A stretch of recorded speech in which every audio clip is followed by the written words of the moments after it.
बिस्मिल्लाहिर्रहमानिर्रहीम। अस्सलाम वालेकुम। यूनिट नंबर 2 हम लोग डिस्कस कर रहे थे। तो यूनिट नंबर 2 में हमारे पास है GW बेसिक। ठीक है, अब GW बेसिक में हम लोगों ने सबसे पहले कमांड्स पढ़ी, उसके बाद स्टेटमेंट्स पढ़े। लेकिन जब हम स्टेटमेंट पढ़ रहे हैं तो हमारी स्टेटमेंट्स के अंदर ही एक ऐसा टॉपिक आ गया जो कि बहुत ज़्यादा ज़रूरी है। अगर आप लोगों को याद हो तो मैंने आप लोगों से कहा था कि जो हमारा कमांड्स एंड स्टेटमेंट्स का जो सारा प्रोसीजर है, ठीक है, ये हमारे लिए पहले अंडरस्टैंड करना बहुत ज़रूरी है। क्यों ज़रूरी है? क्योंकि मैंने कहा था जब तक हमें ये स्टेटमेंट कमांड्स का नहीं पता होगा तब तक हम लोग इसके ऊपर काम नहीं कर सकते। ठीक है, अब हमारे पास ये जो टॉपिक है वो है ऑपरेटर। अब हमें ये भी पता होना चाहिए कि GW बेसिक में हम कौन कौन से काम कर सकते हैं, कैसे कर सकते हैं, कहाँ कर सकते हैं, और इसका सिंपल यानी अगर मैं मैथमेटिकल में बात करूं और अगर मैं GW बेसिक में बात करूं तो वो किस तरह आपस में इंटर रिलेटेड है। ठीक है, तो ये जो टॉपिक है हमारा उसी तरह का है। ठीक है, अगर मैं बुक से देखूं तो GW बेसिक जो है वो कुछ GW बेसिक के कुछ ऑपरेटर हैं जिनमें हमारे पास है arithmetic operator, relational and logic operator, ठीक है, उसके बाद असाइनमेंट ऑपरेटर। ठीक है, सारे के सारे हम लोगों ने डिस्कस करने हैं। तो टोटल अगर आप लोगों से कोई पूछ लेता है कि भाई ये टोटल कितने ऑपरेटर हैं, ठीक है, तो वो सारे यहाँ पे लिखे हुए टोटल 4 ऑपरेटर हैं।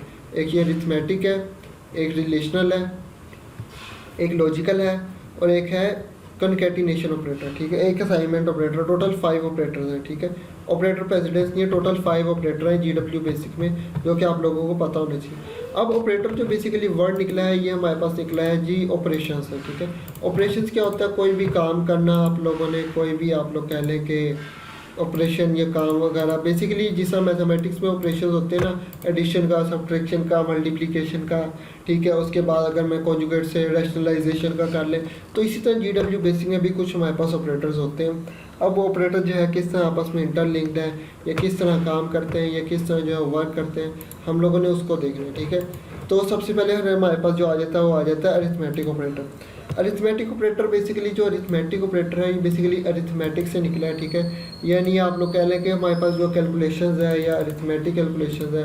अब अरिथमेटिक कैलकुलेशन कौन सी होती है? आप लोगों ने 9th क्लास में कंप्यूटर में जो है अरिथमेटिक एंड लॉजिक पढ़ के आए हुए हैं। ठीक है, जिसमें ALU arithmetic and logic unit था। ठीक है, उसमें अरिथमेटिक का भी जिक्र था। उसमें हम लोगों ने पढ़ा था कि अरिथमेटिक कैलकुलेशन कौन कौन सी होती हैं, कैसे होती हैं, और वो यानी किस तरह इम्प्लीमेंट होती है। ठीक है, यानी बेसिक आप लोगों ने अरिथमेटिक के बारे में पढ़ा है कि ये हमारे पास प्लस माइनस एडिशन सब्ट्रैक्शन होती है। लेकिन हमारे पास जो GW बेसिक है उसमें अरिथमेटिक ऑपरेटर में हमारे पास ये प्लस माइनस एडिशन सब्ट्रैक्शन के अलावा भी और भी है।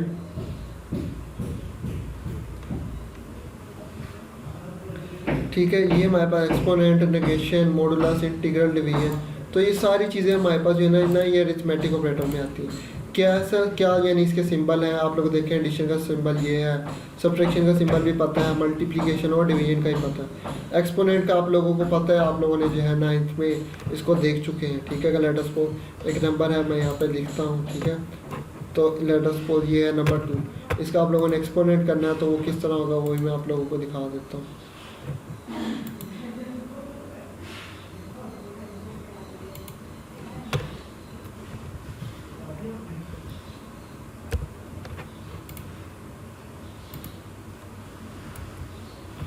अब ये आप लोग देखें यहाँ पे ये जो है 2, ठीक है,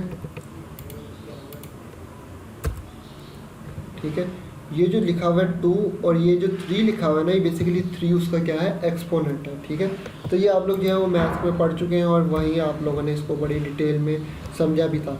तो ये वो वाला एक्सपोनेंट है हमारे पास। आगे है नेगेशन। नेगेशन हमारे पास इस्तेमाल होता है ट्रू को फॉल्स में और फॉल्स को ट्रू में चेंज करने। उसके अलावा हमारे पास एक्सपोनेंट हो गया, नेगेशन हो गया, मॉडुलस। ठीक है, ये मॉडुलस हमारे पास आप लोग कह लें, आप लोगों ने मैथ में मॉडुलस के क्वेश्चन करेंगे, वहाँ पर भी ये इस्तेमाल होगा। उसके अलावा अगर इसका जो प्रैक्टिकल यानी GW बेसिक में किस तरह इम्प्लाई होगा वो भी हम लोग देखेंगे। ठीक है, यहाँ पे वो कहते हैं जी the integral division does not allow a fraction. ठीक है, तो मॉड के बारे में भी हम लोग थोड़ा डिटेल में पढ़ेंगे।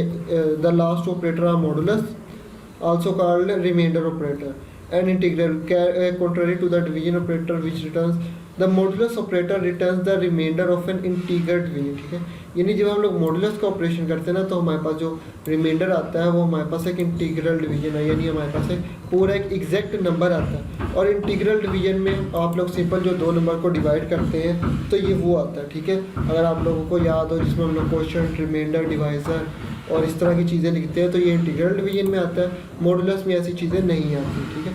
तो ये कुछ बेसिक हमारे पास अरिथमेटिक ऑपरेटर थे जिसको हम लोगों ने क्या करना था, डिस्कस करना था। लेकिन आप लोगों को अगर इस टॉपिक में, इस जो है पैराग्राफ में या इसमें कोई इशू हो, कोई आप लोगों को कन्फ्यूजन हो, तो आप लोगों ने कमेंट कर देना है, मैसेज कर देना है, ठीक है।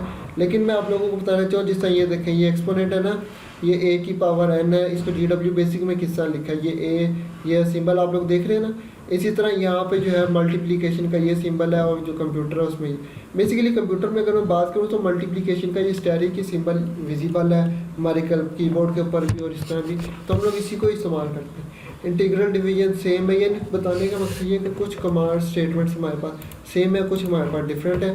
तो आप लोगों ने देखना है कि जो हमारे पास सबसे यानी जो बेस्ट है और जो हमारे पास कंप्यूटर में अवेलेबल है।